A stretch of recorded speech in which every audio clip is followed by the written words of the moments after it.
Hello friends, good morning. It's Sunday morning. இன்றைக்கி காலையில் ஒரு 8:30 தாங்க எழுந்திரிச்சோம். ரெகுலராக நம்ம ஸ்கூல் டைம் சீக்கிரம் எழுந்திரிக்கோம். ஸோ இன்றைக்கி கொஞ்சம் லேட்டாக எழுந்திரிக்கோம். ஒரு 8:30க்கு எழுந்திரிச்சோம்.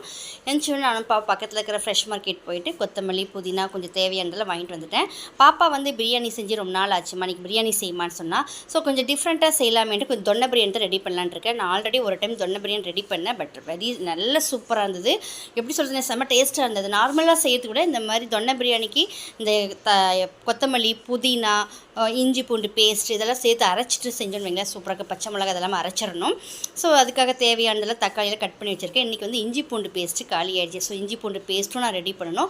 அதுக்கு தேவையான இஞ்சி பூண்டு பேஸ்ட்டுக்கு இஞ்சி பூண்டெல்லாம் உரிச்சு வச்சுருக்கேன். பச்சை மிளகா வாங்கிட்டு வர மறைச்சேன். நல்ல வேறு ஒரு 4 பச்சை மிளகா இருந்தது, அதை எடுத்து யூஸ் பண்ணிக்கிட்டேன். அப்புறம் கொத்தமல்லி, புதினா இதெல்லாம் உரிச்சு வச்சுக்கிட்டேன். ஃபஸ்ட்டு இஞ்சி பூண்டு பேஸ்ட்டு ரெடி பண்ணிவிட்டு அதுக்கப்புறமா கொத்தமல்லி, புதினா, சின்ன வெங்காயம், பச்சை மிளகா இதெல்லாம் போட்டு அரைச்சி எடுத்துட்டு அதுக்கப்புறமா செய்யலான்னு ரொம்ப சூப்பராக இருக்கும். கொஞ்சமாக கிரேவியும் கொஞ்சமாக பிரியாணியும் ரெடி பண்ணிடலான்ட்டு இருந்தேன். கூடவே வந்து பாப்பாவுக்கு ஸ்கூல் இருக்கிறதுனால முட்டை அதெல்லாம் வாங்கிட்டு வந்துட்டேன்.